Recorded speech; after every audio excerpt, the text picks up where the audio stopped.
Hey folks, what's happening? Welcome back. Um, this will be the third lecture in uh, Gender in the Body, or the gendered body.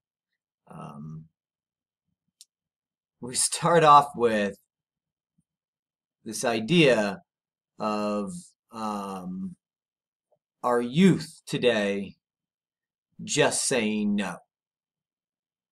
Part of the reason that we talk about this is because sexually transmitted diseases are a problem. HIV and AIDS, certainly impacting the world population in epidemic ways. Um, this has led to things like virginity pledges, but it's also been buttressed by what we all know of as the hookup culture.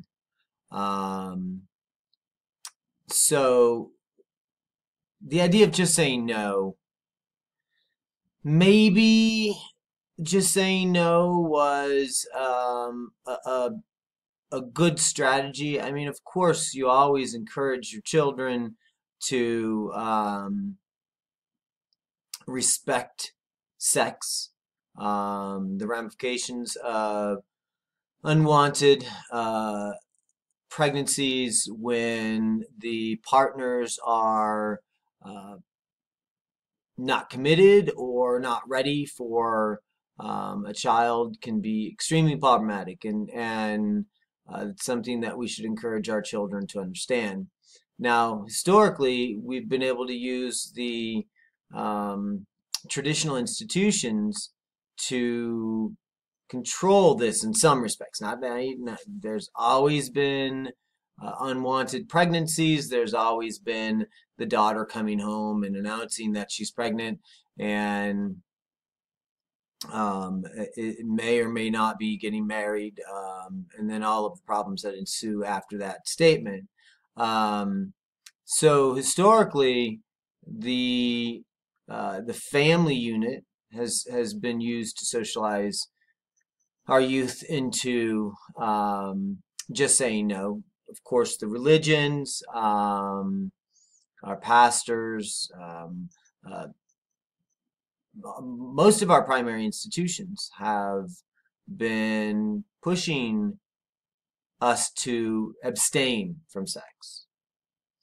But that was historically, and today our youth are being confronted with a whole different set of um, social cues, whether that's coming from the media with shows like um, being a teen mom or something like that that you see on uh, MTV. The idea that it's glamorous to be a teenager with a parent, or a teenager, uh, a teen parent. Um, it's a way to gain attention for attention-starved children. Um, uh, Social media is encouraging our kids to be way more promiscuous and giving them the opportunities. It just wasn't possible, really, for or it was a lot harder for me to take naked pictures of myself and send them to somebody who I wanted to see them. That would have taken, I would have had to taken the pictures with a camera that would then need to have the film developed. I would have to have the film developed. Then I would have had to send them to someone through the mail, and all of this would have taken some time, which would have allowed me to think about the process. And this is just not the case for our kids today, or our adults today, for that for that matter. It's not just kids that are having problems with this. Um, and so now you can take your phone, you can take a picture of yourself immediately, nude, clothed, whatever, and um, and you can send it instantaneously to someone you know, someone you don't know. You can post it on websites. You can create alternate characters using your pictures or your body or someone else's body. The way that children are being encouraged to be sexual early on is very different than when I was a kid. The media itself is presenting images for children to process on primetime TV. The sex scenes on primetime TV are as graphic as most of the things that were considered R-rated when I was growing up. So the idea that kids are just going to say no just doesn't make a whole lot of sense. And then there's the hookup culture of Tinder and the bar scenes and all that stuff where men and women just are not as concerned about pledges of love as a reason for having sex. They're looking to have fun. They're looking to blow off some steam. They get drunk and they're looking to hook up. That's where we are today. This is creating this adult sexual convergence that I talked about in previous lectures. There's now, it seems to be a pressure on men and women to lose their virginity, not to keep it.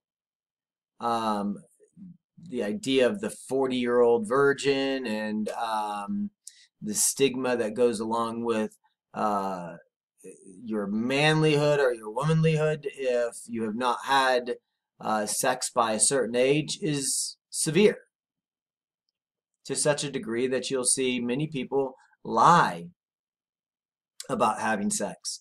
When I was growing up, it was the girl that you met from Canada. Oh, I was away for summer and I met this girl in Canada and we did everything and it was great. Of course, that girl in Canada, she might exist. You might have met a girl in Canada. She might have been nice, but she most likely didn't do all those things that you say that she did. But the point is, she's not there to prove you wrong. We're also seeing a dramatic increase in oral sex among teens, especially including fellatio, not cunnilingus. So the boys are getting all of the perks and the girls aren't getting anything. The boys are getting all the perks and the girls are not continuing to not get off. The craze is, of course, girls servicing boys. If a girl says no, I don't want to have sex, well, the boy counters her with, well, would you give me a blowjob? It's not sex. And if you want to continue to hang out with us, and if you want to continue to hang out with me, then I at least think you need to give me a blowjob. And many girls are following in line. And not to mention this whole idea of sex being the actual penetrating act and not the oral sex aspects of it, or anal sex at that. Many kids, many young people think that as long as a penis does not penetrate a vagina, then we didn't have sex. Maybe that's the case. Maybe that's not the case. My guess is someone's parent, if you're messing around with a child that is not of age, might take that as a non-starter.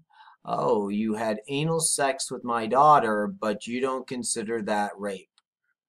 Well, the law does, but where the law and where the population exists are generally two different things. Date rape on college, to say that it's up, I'm not sure that it's up. It's always been high. About 15% of college women report sexual assault About half of the assaults are by men they are dating. So message to guys, just because you're dating someone doesn't mean they need to have sex with you whenever you want to. And of course, this idea of non-relational sex. This is the way, you know. If you hear men calling foul to this one, it's truly hypocrisy at its greatest levels, because this is really what men have been engaging in for a long time, is for the most part non-relational sex. And you're just going out for the hookup. You don't want anything to do with this person afterwards. And now women are starting to catch on and do the same thing. So we talked a little bit about this, about what impacts sexuality. Culture, of course, Margaret Mead talks about the cultural variations within sex, between cultures. There's a myriad of sexual practices that do not marry up to the traditional nuclear family, male, female relationships. There's plenty of things that we've come across in different cultures that would make us disgusted, but for them it's natural. And we have to be very, very careful to not look at other cultures and deem them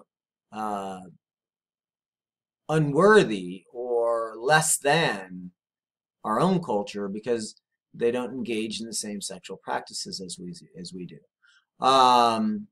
Social class, of course, matters. It was once thought that working class folks got more oral sex and satisfaction out of the sexual act than wealthier people. We are now beginning to question that. As a matter of fact, education and wealth do play into sexual satisfaction, especially education. The more educated a couple are, the more likely both parties benefit from the sex. Race and ethnicity, of course, matter. Attitudes about masturbation or the numbers of partners can vary from culture to culture. African American males or African Americans are less likely to masturbate than white Americans, who are less likely to masturbate than Mexican Americans. Why that is, who knows? Just part of the culture, what's been normalized over time. Age, of course, is a determining factor. Sexual peaks coincide with life events. The older you get, the less testosterone you have, the less sexual desire. Who knows? You might have prostate cancer and you can no longer engage in the normal sexual acts. There's all kinds of reasons why age could certainly prove to be a problem. And then, of course, countries with increased gender equality report more sexual satisfaction. That leads us to health, sex, and HIV. As I mentioned earlier, HIV is at epidemic levels. Safe sex is a push in many of the communities. What we know is that globally, more than 21 million men, women, and children have died from AIDS, 42 million living with HIV/AIDS, and women are more likely to contact and contract HIV from unprotected heterosexual men. The majority of these living with AIDS in the U.S. are men, but the majority of them outside of the country are women. HIV is a huge problem, something that we really need to take in consideration as we move forward.